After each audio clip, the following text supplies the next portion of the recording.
Hello. आपण जेव्हा कामासाठी बाहेर जातो ना, तेव्हा आपल्याला वेगवेगळ्या प्रकारची माणसं भेटतात.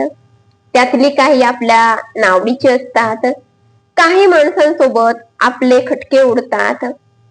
आपले ऑफिस मधले सहकारी असतील, आपले मित्रमंडळी असतील, कोणीही असेल, आपलं काहीतरी कोणासोबत तरी वाटतं दिवसभरामध्ये, काहीतरी कोणाचं तरी आपल्याला पटलेलं नसतं, कोणावरती तरी आपण भयंकर चिडलेलो असतो.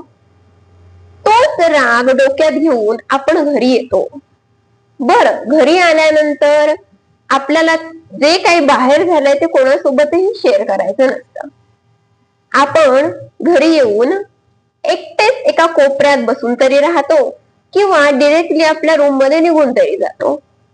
आता खरी गोष्ट इथून सुरू होते. आपण मगापासून घरी आलोय, आपण कोणासोबतही नेहमीसारखं बोलत नाही आहोत, शांत शांत आहोत, तर कुणीतरी यावं, आपल्याला विचारावं, काय झालंय बुवा, मगापासून गप्प का, बाहेर काय झालंय का, कोणासोबत काही वाजलंय का, काय झालंय, आज मूड का इतका खराब, अशी आपली बेसिक अपेक्षा असते घरातल्या माणसांकडून. यात आपली आई असते, आपल्याला समजून घेणारी आपली एखादी काकू असते, आपलं एखादं मोठं भावंड असतं, झालंच तर आपले आजी आजोबा असतात. कुणीतरी यावं, मला विचारावं काय झालंय, कारण मी मगापासून गप्प आहे, मी मगापासून कोणासोबतच बोलत नाहीये आणि यांना काहीच फरक पडत नाही. कुणीतरी ऍटलिस्ट या ना माझ्याकडे, मला विचारा ना काय झालंय. अशी आपली अपेक्षा घरातल्यांकडून असते.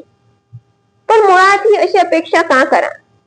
आपण घराबाहेर जातो, सकाळपासून आपण बाहेर असतो कामासाठी, जॉबसाठी.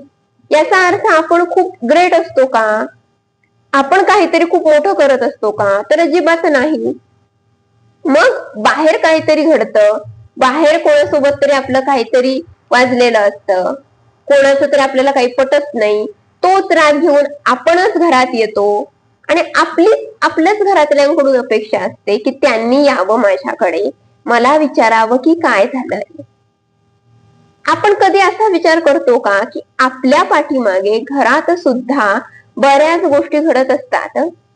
दिवसभरामध्ये कुणीतरी कोणाला तरी काहीतरी बोललेलं असतं, छोट्याशा कारणावरून काहीतरी वाद झालेले असतात, कुणीतरी पटकन कोणावरती तरी आवाज चढवलेला असतो, त्यामुळे काहीतरी रुसवे फुगवे झालेले असतात. पण घरातली माणसं बाहेर जाणाऱ्या माणसांकडून कधीच अशी अपेक्षा करत नाहीत की तो आता येईल हा आणि मला विचारेल काय झालंय, ती येईल, ती मला म्हणेल की गप्प का. अशी अपेक्षा ही लोक कधीच करत नाहीत. मग आपण बाहेर जाणाऱ्यांनी अशी अपेक्षा घरातल्या माणसांकडून का करावी की त्यांनी यावं, विचारावा आम्हाला बाहेर काय झालंय, ऑफिसमध्ये काय झालंय का, आपण कॉलेज गोईंग असू तर कॉलेजमध्ये काय झालंय का, कोण तुला काय बोललंय का. तुम्हाला जर शेअर करायचं असेल कोणासोबत तर ते जरूर करा, अन्यथा तुमचा राग शांत होईपर्यंत तुम्हीच वाट पहा आणि त्यानंतर तुम्ही तुमचा मूड चेंज करू शकता. Choice is yours. सो अशी कोणी माणसं असतील तर त्यांच्यासोबत हा रील जरूर शेअर करा आणि अशा छान छान व्हिडिओसाठी कनेक्टेड राहा.